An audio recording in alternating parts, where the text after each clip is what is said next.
If you've ever been treated like the family ATM while being called selfish, hit that like button and subscribe right now. You're not going to want to miss what happened next. My name is Rachel Kim, and for 6 years I was the family scapegoat. The selfish daughter.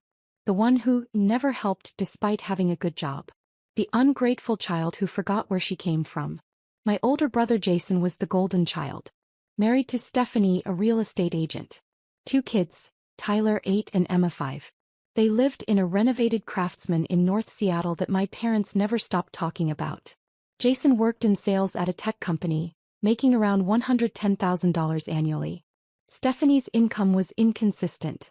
Maybe $40,000 in a good year. I was the engineer. Software developer at Microsoft, making $165,000 base plus stock options. Single, living in a modest 2-bedroom condo in Redmond. No kids, no spouse, just me and my career. Which made me the perfect target. Every family dinner, and there were many, my mother insisted on twice-monthly gatherings, included some version of the same conversation. Jason would mention his kids' activities, the new deck he was building, the vacation they were planning. Mom and Dad would beam with pride, asking questions, offering to help with the grandkids. Then attention would turn to me. Rachel, when are you going to settle down? Rachel, you make all that money and still live in that small place? Rachel, your brother could use help with his mortgage. You know how expensive things are with 2 kids. I'd smile tightly and change the subject. Every single time. Because here's what they didn't know. I'd been helping them for 6 years. Extensively. Secretly. And they had no idea. It started in 2018. Dad had a health scare. A minor stroke that left him unable to work for 8 months. He was 62, not yet eligible for full retirement benefits. Mom worked part-time as a library aide, making maybe $25,000 annually. They had a mortgage on their Ballard home, $2,800 monthly, and were 2 months behind when Dad called me, his voice shaking. Rachel, we're going to lose the house. The bank sent a foreclosure notice. How much do you need? $5,600 to catch up. And we still don't know how we'll make next month's payment. I didn't hesitate. I'll handle it. We'll pay you back. Don't worry about it, Dad. Just focus on recovery. I paid the $5,600 immediately. Then I set up automatic payments from my account to their mortgage company. $2,800 monthly. Every month. Without telling them. I also paid their property taxes when they fell behind. $8,400 annually. Their homeowner's insurance. $1,800 annually. When their roof needed replacing. $18,000. When their HVAC system died. $9,000. Over 6 years, I'd paid $247,200 for their expenses. But I never mentioned it. I let them think Dad's partial disability checks and Mom's library salary were covering everything. Because I wanted to see something. Would they appreciate me without knowing what I was doing? Would they value me just for being their daughter? The answer was brutal. Jason, meanwhile, lived beyond his means. The Craftsman house cost $780,000. Purchased in 2017 with a mortgage they could barely afford. The new deck, the annual Hawaii vacations, the $60,000 SUV, Tyler's private soccer league, Emma's gymnastics. All of it was financed by credit cards and home equity loans. My parents praised his success constantly. Jason's doing so well, Mom would say.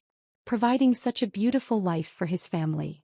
Meanwhile, Jason would make snide comments about my lifestyle.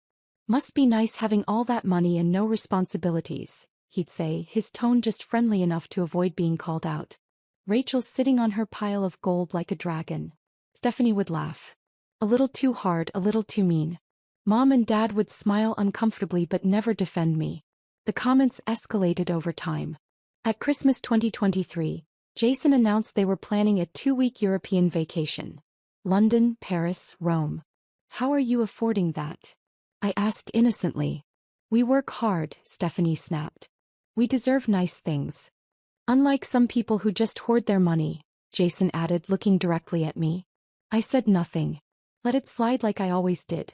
But Mom's next words hit differently. Rachel, you could learn something from your brother. He knows the importance of family experiences, of creating memories. You're so focused on yourself. I'm focused on myself? You never offer to help. Never ask if we need anything.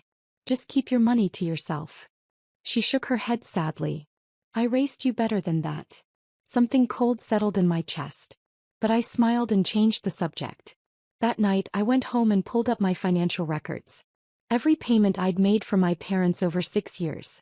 Every mortgage payment, every tax bill, every insurance premium, every emergency repair. I organized them chronologically. Created a spreadsheet with dates, amounts, and purposes. Printed everything out. 6 years of bank statements and canceled checks, 147 pages total. Then I made copies. Multiple copies. Because if they wanted to call me selfish, I was going to make sure they understood exactly what that word meant. The breaking point came in March 2024 at the twice-monthly family dinner. This time at my parents' house. The house I'd been paying the mortgage on for 6 years. Jason and Stephanie arrived late as usual. The kids ran wild in the backyard. Mom cooked her usual spread, Korean food that took hours to prepare. Dad sat at the head of the table looking tired but healthier than he'd been in years. Dinner started normally. Updates about the kids, Jason's latest sales numbers, Stephanie's new real estate listing. Then Stephanie turned to me. Rachel, we need to talk about something. Okay. Jason's company is doing layoffs. He might lose his job in the next quarter. My stomach dropped. I'm sorry, Jason. That's terrible. We're going to need help, Jason said, not looking at me. The mortgage, the bills were stretched thin. How can I help? Money, obviously, Stephanie said, her tone sharp. You make way more than us and have no expenses. We need about $5,000 a month until Jason finds something new. $5,000 a month? Is that a problem? Jason's voice had an edge.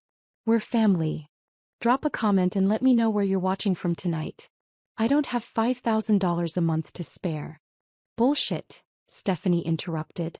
You make $165,000 and live alone in a tiny condo. Where does all your money go? That's my business.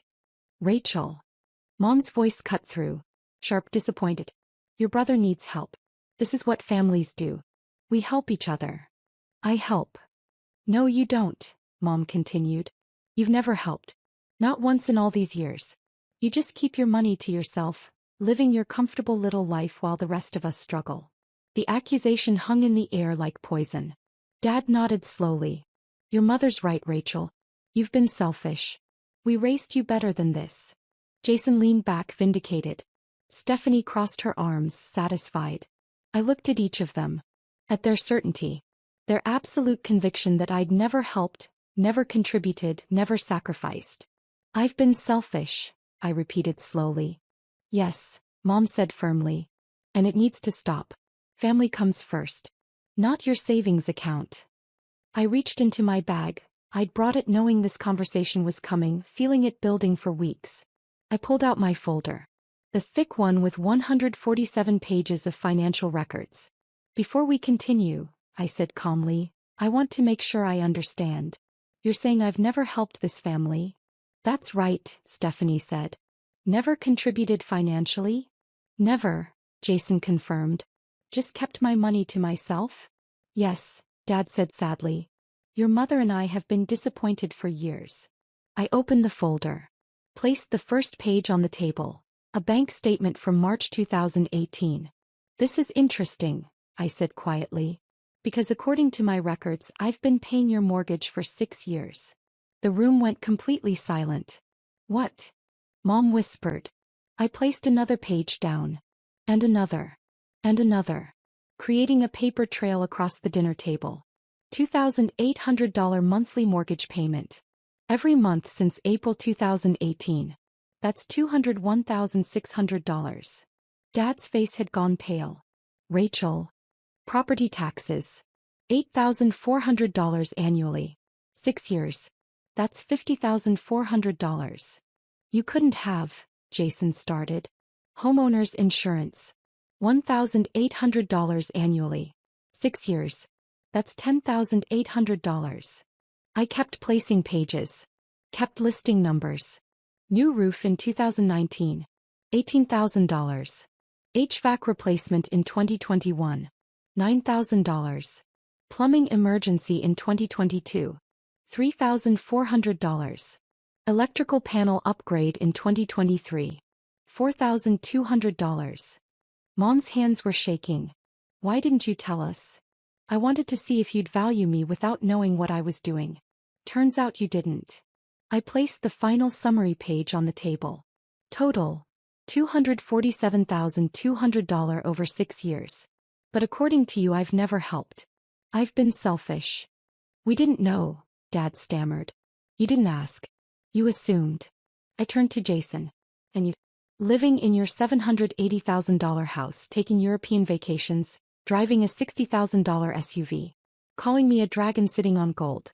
Do you know why I don't have $5,000 a month to spare? Because I've been paying Mom and Dad's mortgage so they wouldn't lose their home. Jason's face had gone red. You should have told us. Why? So you could ask for more. I pulled out another document. Speaking of which, there's something else we need to discuss. This document was different. Thicker.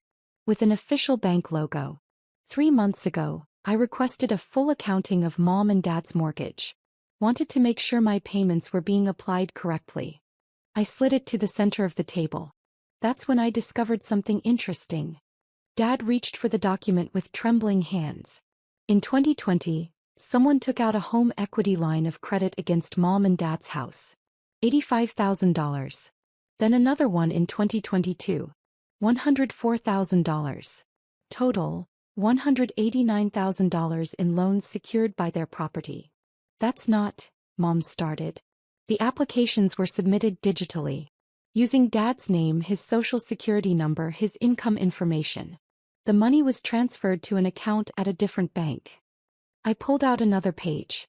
An account registered to Jason and Stephanie Kim. The silence was deafening.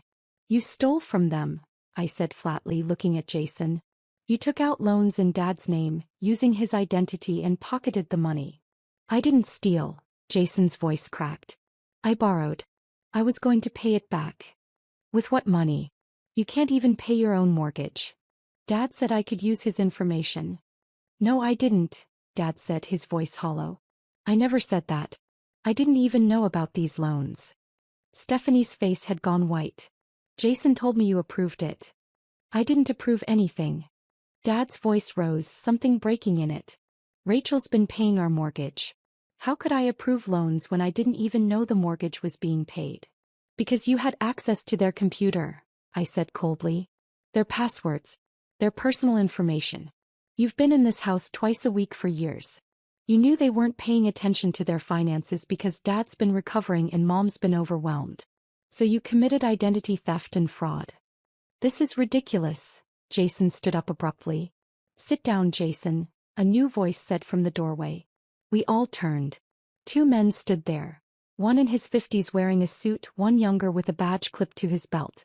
I'm Detective Mark Rivera with the Seattle Police Department Financial Crimes Unit, the younger man said. This is Robert Chin from Pacific Northwest Bank's Fraud Investigation Department. What is this? Stephanie demanded. Rachel contacted us 3 weeks ago, Detective Rivera said, walking into the dining room. She provided documentation of identity theft and loan fraud involving her parents. We've spent the past 3 weeks verifying her evidence. Robert Chin stepped forward, looking at my parents. Mr. and Mrs. Kim, I need to confirm. Did you authorize any home equity loans between 2020 and 2022? No, Dad whispered. We didn't. Did you give anyone permission to use your personal information to apply for loans? No. Chin nodded, then turned to Jason. Mr. Kim, the IP addresses for the loan applications trace to your home network. The phone number used for verification calls belongs to you. The account receiving the loan funds is registered in your name. I can explain. Jason Kim, you're under arrest for identity theft, wire fraud, and exploitation of a family member. Detective Rivera moved toward him with handcuffs. You have the right to remain silent. Wait. Stephanie jumped up. This is insane. We're family. You can't. Ma'am, if you were aware of the fraud, you may also be charged. I didn't know. Stephanie's voice went shrill. Jason handled the finances. He told me his dad approved everything. Hit that subscribe button if you've ever had to expose toxic family to protect yourself, because what happened next was devastating. Jason didn't resist as they handcuffed him. He just stared at me, his expression a mixture of betrayal and disbelief. You called the cops on your own brother? You stole $189,000 from our parents using Dad's identity. What did you think would happen? I was going to pay it back. When? After the European vacation? After the new deck? After Tyler's private soccer and Emma's gymnastics? My voice was ice. You've been living on stolen money while calling me selfish. Detective Rivera led Jason toward the door. Stephanie was crying now, mascara streaming down her face. What about the kids? What am I supposed to tell them? Tell them the truth, I said. Tell them their father committed fraud. After they left, the dining room felt like a tomb. Mom sat frozen, staring at the papers scattered across the table. Dad had his head in his hands. The untouched food was growing cold. You set up your own brother, Mom said finally, her voice hollow. I documented his crimes. There's a difference. You could have talked to us. Worked it out as a family. I did work it out. I've been working it out for 6 years by paying your mortgage while Jason stole from you. I stood up, gathering my folder. But you still called me selfish. Still praised him while dismissing me. Still demanded I give more while he took everything. We didn't know. That's the problem, Mom. You didn't know because you never looked. Never asked. Never cared enough to understand what I was actually doing. I picked up my bag.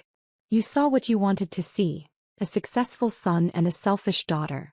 Never occurred to you that reality might be the opposite. What happens now? Dad asked, his voice broken. Now, Jason's facing federal charges. The prosecutor thinks he'll get 3 to 5 years. The bank will want restitution, all $189,000 plus interest and fees. Your house has a lien against it until that's settled. Our house, Mom gasped. The house I've been saving for 6 years. Yeah. I moved toward the door. The bank is working on a settlement. Since you didn't authorize the loans, you're not legally responsible. But the process will take months. Maybe a year. Will we lose the house? Dad whispered. I paused. Considered making them sweat. Decided against it. No. I've negotiated with the bank. I'll continue paying the mortgage and handle the legal fees to resolve the fraud. The house stays in your name, clear title once this is settled. I'm covering everything. Why? Mom asked. After what we said, after how we treated you, why would you still help? Because unlike Jason, I actually care about this family. But I'm done being your scapegoat. I opened the door. I'm done with the twice-monthly dinners where you praise him and dismiss me. I'm done pretending to be less than I am so you feel comfortable criticizing me. I'm done begging for basic respect from people who should give it freely. Rachel, please. I'll pay your mortgage until the house is clear. I'll handle the legal mess Jason created. But our relationship, that needs to be rebuilt from the ground up. Based on honesty. Based on who I actually am, not who you assumed I was. What do you want from us? Dad asked. I want you to think about the last 6 years. About every time you called me selfish while I was paying your bills. About every time you praised Jason while he was robbing you. About every time you demanded more from me while taking everything for granted. I paused at the doorway.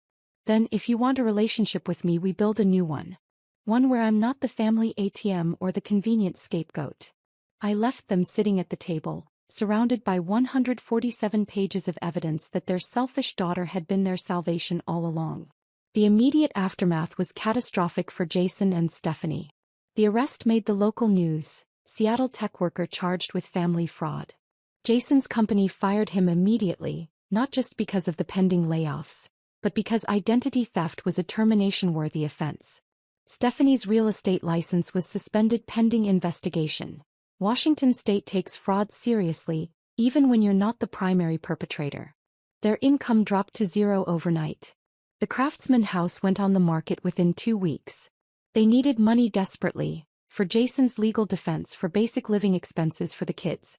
It sold in 9 days for $765,000, barely enough to cover their mortgage, the home equity loan they'd taken out themselves, not the fraudulent ones, and the credit card debt. After everything was settled, they cleared maybe $40,000. Half went to Jason's attorney retainer. The rest disappeared into living expenses within 3 months. They moved into a rental, a 3-bedroom apartment in Renton, a significant downgrade from their Craftsman showcase. Tyler had to leave his private soccer league. Emma's gymnastics ended. The European vacation was cancelled. Deposits lost. Stephanie's parents took the kids for weeks at a time while Jason dealt with court appearances and Stephanie scrambled to find work. Any work, since her real estate career was dead. Jason called me once, 6 weeks after his arrest. I almost didn't answer. Rachel, please. We need help. The kids are asking why we had to move, why Daddy's always at court. What do you want me to say, Jason? I'm sorry. I fucked up. I know that. But Tyler and Emma don't deserve to suffer for my mistakes. You should have thought about them before committing fraud. I did it for them. To give them a good life, to provide experiences. You did it for yourself, I interrupted. To maintain an image you couldn't afford. To look successful. And you blamed me for your failures. I was wrong. Yes, you were. You called me a dragon sitting on gold. Told me I was selfish. Convinced our parents I never helped. And the entire time I was paying their mortgage while you were robbing them. I paused. Do you have any idea how much that hurt? Silence on his end. I watched you get praised for 6 years. Watched Mom and Dad beam with pride at your success while dismissing my career as if it didn't matter. And when they needed help, when they were about to lose their house, I stepped up silently because I loved them. Because that's what family actually means. Rachel. You don't get to call me now and ask for help. You made your choices. These are the consequences. What about Tyler and Emma? I've set up education accounts for both of them. $50,000 each, untouchable until they're 18. They'll have money for college that you can't steal or squander. Kept my voice level. That's for them, not you. Don't contact me again. I hung up. He took a plea deal 3 months later. 4 years in federal prison, full restitution of $189,000 plus $47,000 in interest and fees, and a permanent fraud conviction on his record. He'd never work in tech again, never get security clearance, never hold a professional license. His sentencing was in August. I didn't attend. My parents' reaction was more complicated. For the first month after the dinner they called constantly. Mom left tearful voicemails. Dad sent long emails explaining, justifying, apologizing. I responded to none of them. I continued paying their mortgage. Handled the legal proceedings to clear the fraudulent loans from their property. Paid for the attorney who represented them in the fraud case. But I didn't visit. Didn't call. Didn't attend any family gatherings. In May, 2 months after the explosion, Mom showed up at my condo. I saw her through the security camera, standing at my door looking older and smaller than I remembered. I considered not answering. But I opened the door. Rachel, please. We need to talk. I let her in. I said nothing. We sat at my small dining table. The one Jason had mocked as sad, compared to his custom-built farmhouse table, and the silence stretched between us like a chasm. Your father and I have been in therapy, Mom said finally. Processing what happened. Understanding our role in it. Okay. We enabled Jason. For years. We saw his spending and never questioned it. We praised his lifestyle without asking how he afforded it. We wanted so badly for him to be successful that we ignored the warning signs. And me. We took you for granted. Her voice cracked. We assumed you were fine because you seemed fine. You had a good job, a stable life. You didn't ask for anything. So we thought you didn't need anything. I needed respect. I needed to be seen. I know that now. Tears were forming. We treated you like an ATM and a scapegoat. We praised Jason's performance while dismissing your actual accomplishments. We demanded more from you while expecting less from him. Why? Because he was louder. More visible. He made us feel like successful parents with his big house and his kids and his lifestyle. You were quiet. Independent. You didn't need us, so we convinced ourselves you didn't want us either. I said nothing. Let her sit with that truth. I don't expect forgiveness, Mom continued. I don't deserve it. But I want you to know I see what we did. I see what you did for us. And I'm ashamed. Deeply, horribly ashamed. 6 years, I said quietly. 6 years I paid your bills. Saved your house. Covered your emergencies. And you called me selfish. Do you understand how much that hurt? I do now. Do you? Because it wasn't just the money. It was the complete dismissal. The assumption that I didn't care, that I wasn't contributing, that I was just hoarding my success while you all struggled. when the reality was the opposite. I know. And when Jason needed help, you immediately demanded I provide it. No question about whether I could afford it. No acknowledgement of what I might already be doing. Just an assumption that I owed him, owed you, owed everyone everything while getting nothing in return. Not even basic respect. Mom was crying fully now. What do you want from me, Rachel? What would make this right? I want you to understand that you can't undo 6 years of damage with one apology. I want you to recognize that I needed a mother, not a critic. I needed support, not demands. I needed to be seen as a person, not a resource. I paused. And I want you to understand that I'm not willing to go back to the way things were. What does that mean? It means no more twice-monthly dinners where I'm expected to perform. No more comparisons to Jason. No more assumptions about my life or my choices. If we rebuild this relationship, we do it slowly, honestly, with boundaries. What kind of boundaries? I'll visit once a month. Coffee or lunch, public place, 2 hours maximum. We talk about real things, not just surface updates but actual conversations. You ask about my life and actually listen. I tell you what I need and you respect it. Can I ask questions? About what you've been doing, about your work? You can ask. I'll answer if I want to. But you don't get to judge my answers or tell me what I should be doing differently. She nodded slowly. Your father wants to apologize too. He can. Same terms. And Jason. What about him? Will you ever forgive him? I thought about that.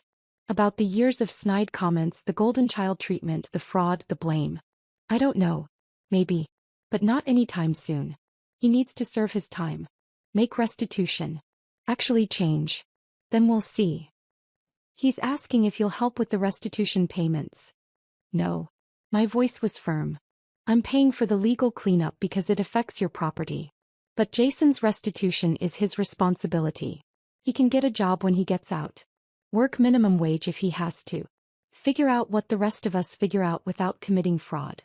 Mom flinched but nodded. That's fair. We talked for another hour. Carefully, with long pauses. She asked about my work. Really asked, listened to my answers without interrupting. I told her about a project I was leading, a promotion I'd received 6 months ago that I'd never mentioned.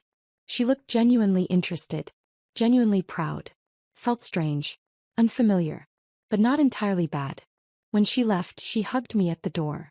Thank you for not giving up on us completely. I'm not sure what we'll become, I said honestly, but I'm willing to see. That's more than I deserve. Over the next 6 months, the slow work of rebuilding began. Once a month I met my parents for coffee or lunch. 2 hours, public places, actual conversations. They asked about my projects at Microsoft, my life, my interests. I asked about Dad's health, Mom's work at the library, how they were handling Jason's incarceration. We didn't talk about money. Didn't mention the mortgage payments I continued making. It just happened in the background, acknowledged but not discussed. Dad struggled more with the situation. He'd idolized Jason, built so much of his identity around being the father of a successful son. The fraud conviction shattered that identity. I don't know who I am anymore, he admitted at one of our lunches in October. I thought I'd raised 2 successful kids. Turns out I raised 1 successful daughter and 1 criminal son. And I couldn't tell the difference. You saw what you wanted to see, I said gently. Jason was performing success. I was building it quietly. You valued the performance. I did. And I'm sorry. We kept meeting. Kept talking. The relationship remained careful, bounded, but slowly improving. I declined their invitation to Thanksgiving. Too soon, too much. They understood. Christmas, I reconsidered. Sent a gift. A photo album I'd made filled with pictures from my childhood, my career, my life over the past 6 years. Each photo had a caption explaining what was happening, what I'd been building, what I'd been achieving while they weren't looking. Mom called when she received it.